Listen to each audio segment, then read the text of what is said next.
Ce jour dédié pour la bénédiction et la réussite de Yoav ben Nessim. La question de Ovadia. Alors, comment peut-on savoir, maintenant, après qu'on va partir de la yeshiva, on va rentrer dans le monde, et je voulais savoir comment on peut savoir si on est sur le chemin d'un bon juif. Comment, quand quelqu'un quitte la yeshiva, d'accord, à votre âge, après il va rentrer pas dans le monde, il quitte le monde, il rentre dans un autre monde, d'accord, dans le monde du mensonge, le monde du travail, le monde de la magouille, le monde des bonnes femmes, le monde de tout ce que la Torah n'aime pas. Comment savoir si c'est dans la bonne voie ou pas? En admettant que vraiment il a bien fait de quitter la yeshiva, d'accord, en admettant cela. Maintenant, qu'est-ce qu'il fait? Comment savoir qu'il ne se trompe pas? Donc, c'est une très bonne question. Dans les choix qu'on a dans la vie, on veut d'habitude gagner de l'argent facilement bien pour libérer un peu de temps pour étudier la Torah, n'est-ce pas? C'est à peu près ça ce que dit un bon juif qui sort de la yeshiva. Donc on cherche un moyen de gagner de l'argent facilement, rapidos, bien, honnête bien sûr.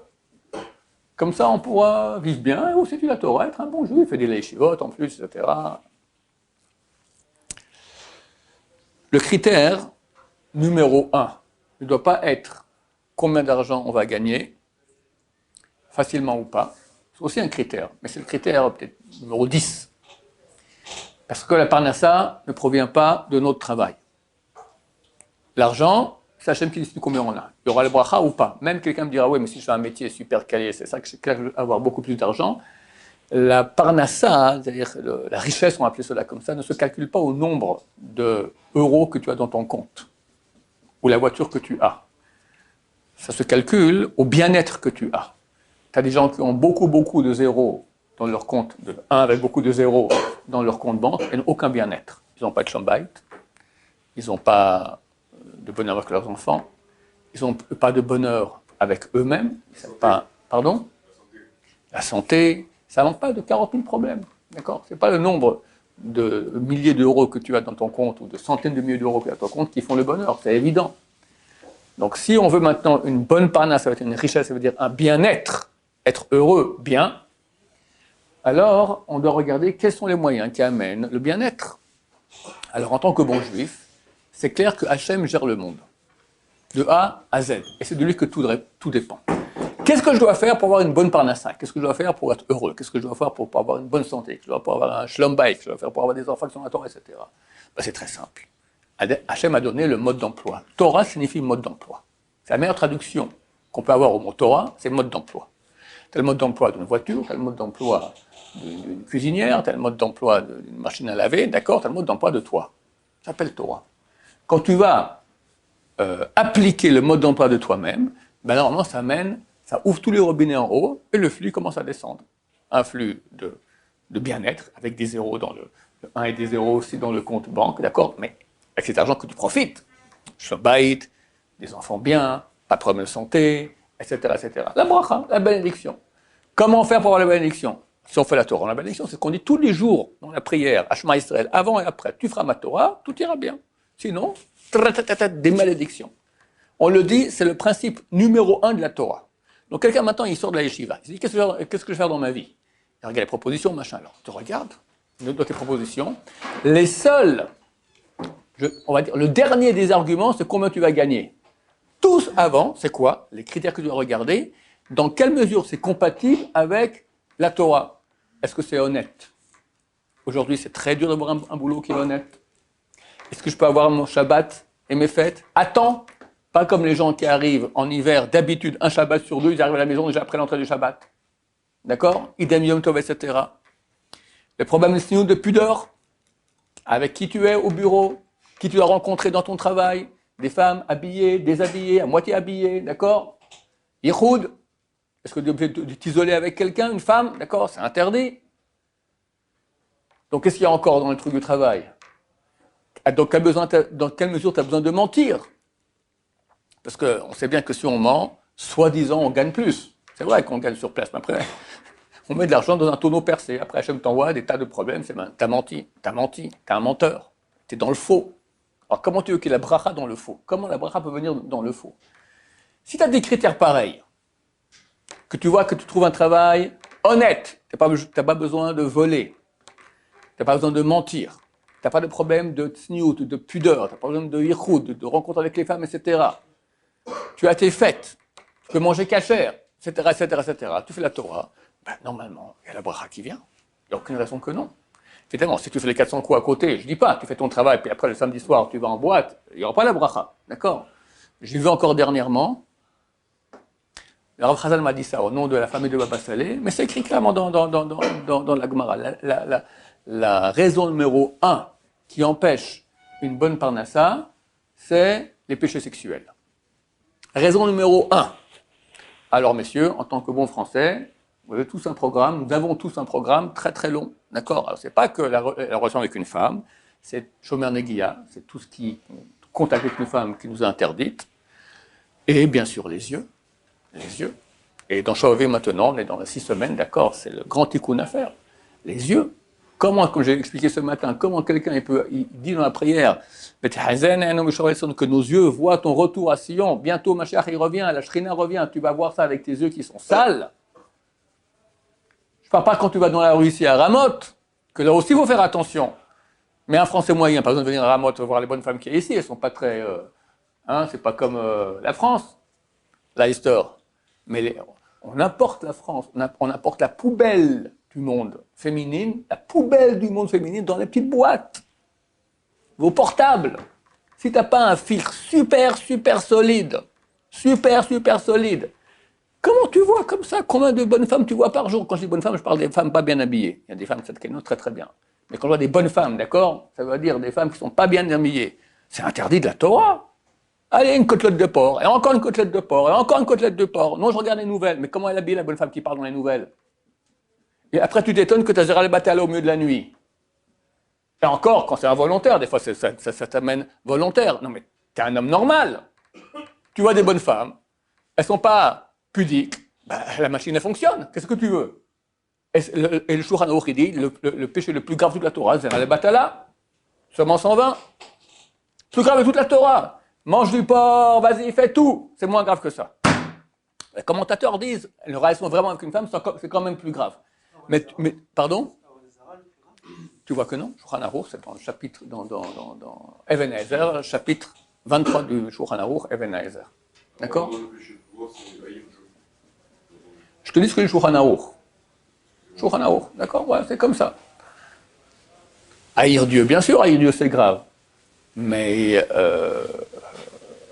quelqu'un qui hait Dieu, mais ne fait pas des péchés, ça se fait que c'est quand même moins grave que quelqu'un qui aime Dieu, mais fait des péchés très graves.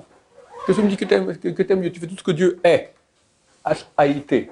D'accord? Faire attention à ça. Donc peu importe. En tout cas, je vous dis maintenant, mon commentateur dit que ce n'est pas vrai que c'est le zéral le plus grave, parce que la relation en elle-même, elle est quand même plus grave. D'accord? Il y a un interdit de mieux faut se faire tuer plutôt que de toucher une femme qui nous a interdite. Toucher de façon plus que polie. D'accord? C'est pas écrit que mieux vaut se faire tuer plutôt que de haïr Hachem. C'est pas écrit comme ça. Alors, c'est vrai que je dis pas que c'est pas grave. D'accord? Mais si un ennemi de Dieu, juif ou pas, peu importe, vient, tu m'as pistolet à la tempe et te dit « Hé Dieu » ou « Embrasse cette bonne femme » ou « Je te tue », alors tu peux dire « Je hais Dieu ». D'accord? Tu peux pas... Je bénis Dieu. Voilà. Non, je n'ai pas mot des chasses shalom, je n'ai pas dit mon je dis « Je hais ». J'aime Dieu. Voilà. Bon, tu peux dire à l'envers, en verlan, d'accord, j'aime Dieu, parce que sinon il te menace de te tuer. Tu as le message de dire ça plutôt que d'être tué. Quelqu'un n'a pas le droit, s'il vient, dans les cas normaux, il y a des cas aussi, pour n'importe quelle mission, on doit préférer la mort. Mais dans un cas normal, où il n'y a pas 10 personnes juives qui sont autour de nous, et le type ne fait pas que ça contre la Torah, et tu dis, ou je te tue, ou tu dis je hais Dieu, ou je te tue, ou tu fais une bise à cette femme qui t'est interdite, alors dans le premier cas, tu n'as pas le droit de refuser, tu dois dire ça pour survivre, et dans le deuxième cas, tu n'as pas le droit de l'embrasser, tu dois faire la mitzvah de mourir à Kiddush Hashem. Donc on voit que c'est une gravité.